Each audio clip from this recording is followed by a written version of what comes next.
আলহামদুলিল্লাহ 1 জুলাই থেকে pay scale বাস্তবায়ন হচ্ছে বলেছেন আমাদের মাননীয় অর্থমন্ত্রী মহোদয়। দাবি একটাই, প্রথম ধাপে যাতে বেসিকের 100% বাস্তবায়ন। স্কেলের প্রথম ধাপই বেসিকের 100% বাস্তবায়ন চাই। অন্যান্য ভাতা যেভাবে খুশি করেন কোনো আপত্তি নাই, কিন্তু প্রথম ধাপে বেসিকের 100% বাস্তবায়ন চাই। অন্যথায় এই পে স্কেল কর্মচারীদের কোনো উপকারে আসবে না, বাজার দরের সাথে সামঞ্জস্য থাকবে না। যারা এর পক্ষে আছেন সবাই মিলে বজ্রকণ্ঠে আওয়াজ তুলুন, প্রথম ধাপে বেসিকের 100% বাস্তবায়ন চাই। যদি 3 ধাপে বাস্তবায়িত হয় এবং সেই সাথে 15% বিশেষ সুবিধাও যদি কর্তন করা হয়, তাহলে কর্মচারীদের যে পরিমাণ বেতন বাড়বে তার চাইতে বাজারের দ্রব্যমূল্যের দাম বাড়বে অনেক বেশি। এর মানে হচ্ছে নবম পে স্কেল পাওয়ার পরও কর্মচারীরা যেই অভাবী সেই অভাবী থেকে গেল। একটা কথা আছে, আজ বুঝবি না বুঝবি গাইল, পাশা থাবড়াবি আর মারবি গাইল। আমাদের জন্য ঠিক এমনটাই হচ্ছে।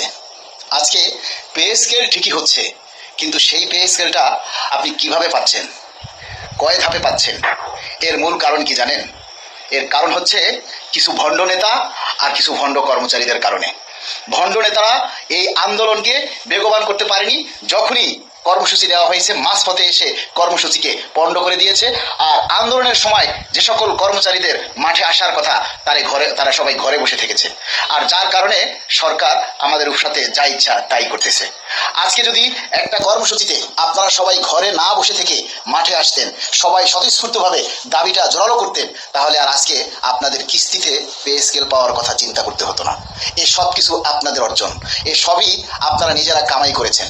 এখন কথা হচ্ছে, আপনারা যারা মাঠে আসেননি তাদের বোকামির কারণে যারা মাঠে এসেছে তারাও সাফার করবে।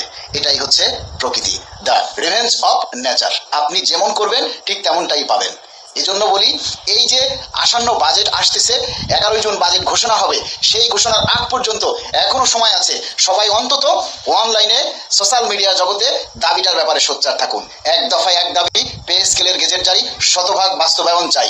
আর কোনো কারণে যদি শতভাগ বাস্তবায়ন না হয়, তাহলে শতভাগ বাস্তবায়ন না হওয়ার আগ পর্যন্ত 15% বিশেষ ভাতা বহাল রাখা চাই।